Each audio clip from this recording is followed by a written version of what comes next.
Hi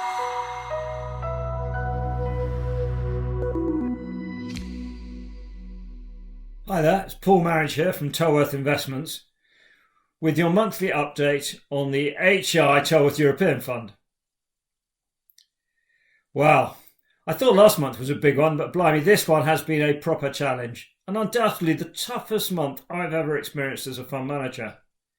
Not that's been a problem from the great Fred Batua though, who runs this strategy, who has again put in a fantastic performance for investors this month, which really is standout. Much as we've helped him along, we shouldn't take away from the fact that he's picked up this fund and put in a couple of really fantastic months in extremely tough conditions. And as I've said to him a couple of times, I think that's probably career making. So how have we managed to get such solid returns? I think it's a couple of really important factors. Is we've maintained a really strong view on the strategy by being large cap. We can go small and mid. We did that in the UK. Pretty tough in the UK this last month. But it's large cap, it's pan-Euro, it's across the sectors, it's doing the things we know and using a really broad range of factors. And Fred in particular is very good at looking at the global picture. I think he was very early on the virus impacts, not least perhaps with family in Europe. He felt it like I'm sure many of you do, perhaps earlier than we did here in the UK. And our thoughts are with you all and your families in that regard. So perhaps catching the negative virus impacts pretty early in the month, I think was key.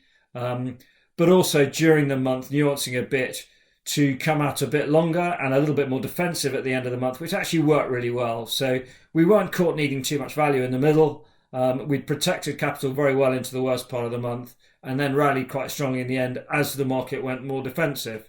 I think the market's going more defensive for a number of reasons.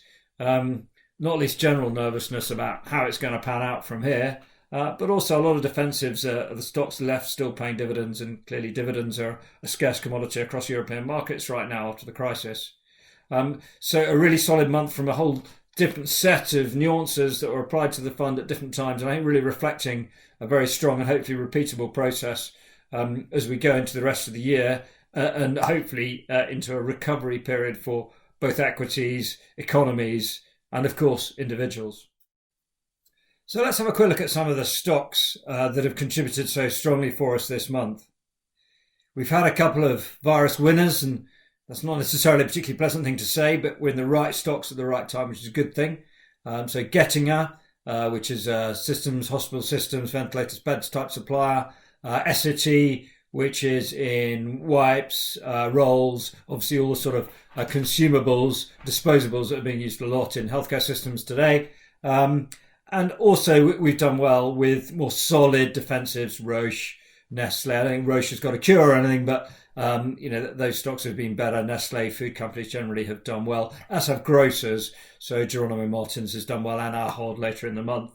So, longs with a defensive nature generally did pretty well for us during the period, and I guess that's no major surprise. Clearly, the other thing is you've got to be front foot in these markets, because sometimes you get the opportunities to buy shares that perhaps you like but always felt too expensive, particularly European growth stocks been a real issue. And I think when I first looked at this portfolio 3 or 4 months ago now, I was shocked by the really high valuation I saw of growth in a lot of European names. And I think, to be honest, when Fred came and joined us, he had the same, even though he knows these markets really well. We were looking at each other a bit saying, whew, these things are pretty punchy. Now, of course, we've had the opportunity to get involved in a few things now at much reduced valuations. So it's been great to see long-term winners like ASML come in, should be an early beneficiary as China and Asia markets are reopening. But also pharmaceutical production outsourcer Lonza, a long-term winner for the fund for Fred's strategy over the years. Coming back in, also Cellnex, which is telecom towers, pretty defensive there as well. So, a few good long-term winners, kind of European growth names, managing to get hold of those at more attractive valuations. So let's hope that they can continue to sustain their performance into Q2. Wasn't difficult to have a great short book in a month like this, so no need to be waving the flags too much here. So we did really well in real estate, so 3 key shorts there: Hammerson, Klépierre, and Unibail-Rodamco. Difficult to see what the winners in the future are in real estate, but I don't think they're necessarily central office, and I don't think it's going to be retail. I think the retail, offline, online, change is just going to be accelerated by this crisis. Media was a good place to be short as well. A couple of good UK names there: ITV, Informa, which is conferences and data business, all did really well for us. I think it's really important that the UK element did strongly for us here. You may well be aware there's extensive European short selling bans during the month, and that probably led a lot of European investors to look to the UK for their shorts. Luckily, we have a very strong UK presence, UK heritage, so hopefully we're in a great position to add lots of good short ideas, UK short ideas into the strategy. So I think that's probably slightly played into our hands, which is a good thing, but the short book broadly delivered very, very strongly. So looking forward into next quarter, to April and the rest of the quarter.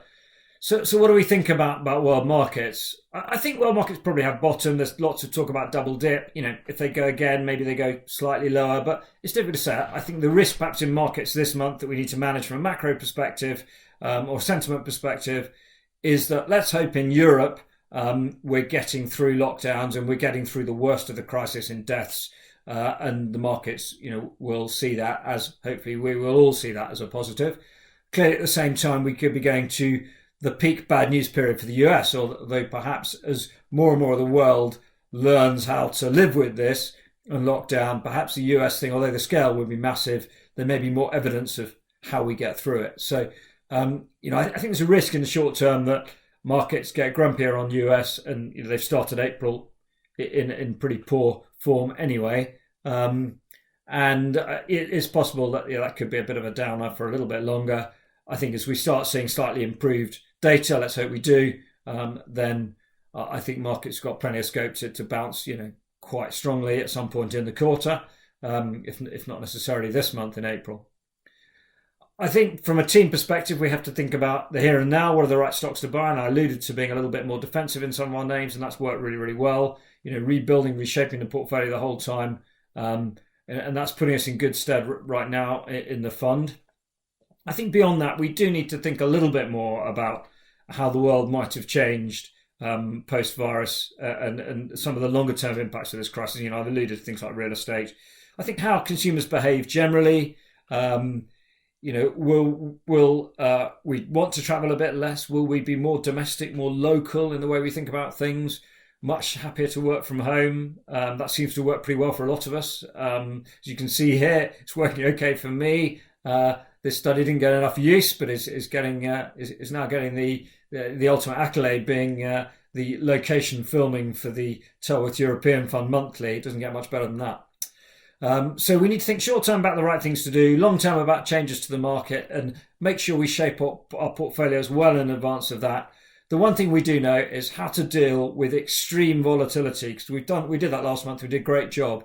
So we need to be ready for that again if it comes. Let's hope it doesn't, and focus on some of the longer term market changes as we begin to have a little bit more light and a little bit less fog as we move on to the coming quarters. As I said right at the beginning, I really hope you've managed to keep in good health in the last few weeks, and let's all hope we can get back to normal and enjoy a European summer together. Thank you. Goodbye.